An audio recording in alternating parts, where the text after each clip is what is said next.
Car कशात सगळ्याजणी चला तर मग आज कुठली रेसिपी आहे ती बघूया. रेसिपीला सुरुवात करूया. तर इथं आहे पालक. हे बघा मस्त मार्केटला ताजा ताजा पालक मिळालेला होता, पण घरी आल्यानंतर निवडून घेईपर्यंत हा सुकून गेलेला आहे. कारण ऊन इतकं आहे की भाजीपालाच काय, पण जे बाहेर गेलेला माणूससुद्धा आहे ना, तर ते सुद्धा सुकायला लागले. तर एवढं भयंकर ऊन आहे. तर चला, पालक निवडून घेतलेला आहे, स्वच्छ पाण्याने धुवून घेतलेला आहे. आता काय करायचं आहे, आता आपल्याला जे पातेल्यामध्ये मी पाणी गॅसवरती ठेवलेलं होतं त्या पाण्यामध्ये आता हा पालक घालून आपल्याला उकडून घ्यायचा आहे. तर झालेलं आहे आपलं हे पालक घालायचा. आता आपल्याला हे उकडेपर्यंत वाट बघावं लागेल. तर आता आपल्याला काय करायचं आहे, इकडं आपल्याला लसूण सोलून घ्यायचं आहे. तर आपण लसूण सोलून घेऊया. एक गड्डी लसणाची मी सोलून घेतलेला आहे. आता हा पालक थोडासा उलटपालट करायचा आहे, कारण वरची बाजू खाली करूया, खालची बाजू वरती करूया. कारण आपल्याला पालक जास्त शिजवायचाच नाही आहे, कारण थोडासा कच्चा ठेवायचा आहे, जास्त करायचा नाही शिजवून गाळ. तर झालेला आहे आता आपला पालक शिजत आलेला आहे. आता एका पातेल्यामध्ये मी पाणी घेतलेलं आहे, थंड पाणी घ्यायचं आहे. त्या थंड पाण्यामध्ये आता हा उकडता पालक जो आहे ना, तो पालक आपल्याला ह्या थंड पाण्यामध्ये टाकून ठेवायचा आहे. एक 10 मिनटं आपल्याला हा पालक थंड पाण्यामध्ये ठेवायचा आहे.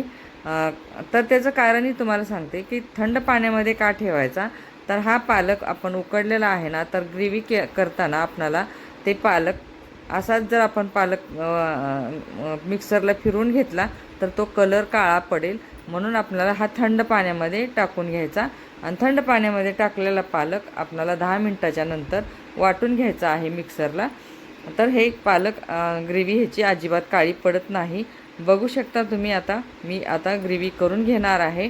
तर हा 10 मिनटं आपल्याला थंड पाण्यामध्ये ठेवलेला आहे हा पालक. आता घ्यायचं वाटून. आता बघू शकता मस्त ग्रेव्ही झालेली आहे, हिरवीगार झालेली आहे. कलर इतका मस्त हिरवा आलेला आहे. तर चला, झालेली आहे. आता आपल्याला गॅसकडे जायचं आहे. गॅसवरती आपल्याला कढई ठेवून घ्यायची आहे गॅस चालू करून. तर गॅस चालू करून कढई ठेवलेली आहे.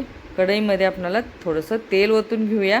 आता हे जी वाटण आहे ना, हिरवी मिरची, लसूण आणि आलं, आणि हे आपल्याला मिक्सरला बारीक करून घ्यायचं आहे. कढईमध्ये तेल ओतलेलं आहे. तेलामध्ये जिरे मोहरी टाकून घेऊया.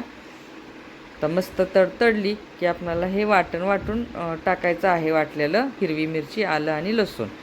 तर आता हे परतून घ्यायचं आहे. मस्त खरपूस परतून घेऊया, कारण मिरची कच्ची आहे ना, त्यामुळं आपल्याला हे तेलात टाकावं लागतं आहे. तर झालेलं आहे आता हे खरपूस. तर आता ह्यामध्ये आपण ग्रेव्ही वतून घेऊया, जे पालकची आपल्याला वाटून घेतलेली आहे.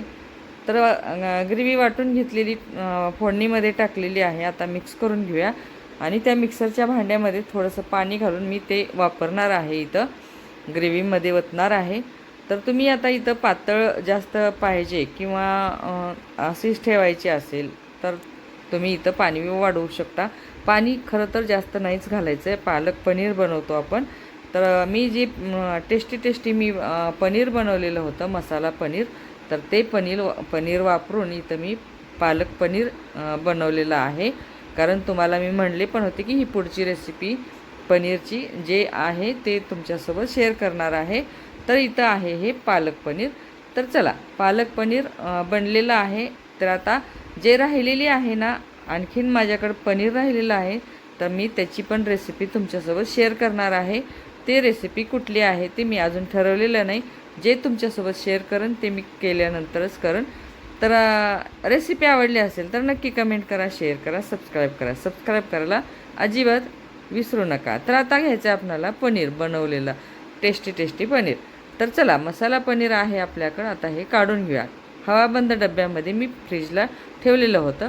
तर आता काढून घेऊया पनीर. आणि पनीरचे जे तुकडे आहेत ना, ते खूप मोठे आहेत, म्हणून आपल्याला इथं बारीक करून घ्यायचे आहेत. आता हे एका तुकड्यामधून मी 2 तुकडे करणार आहे आणि आता झालेले आहेत. आता हे पनीरचे तुकडे आपल्याला पालकच्या ग्रेव्हीमध्ये टाकून घ्यायचे आहेत.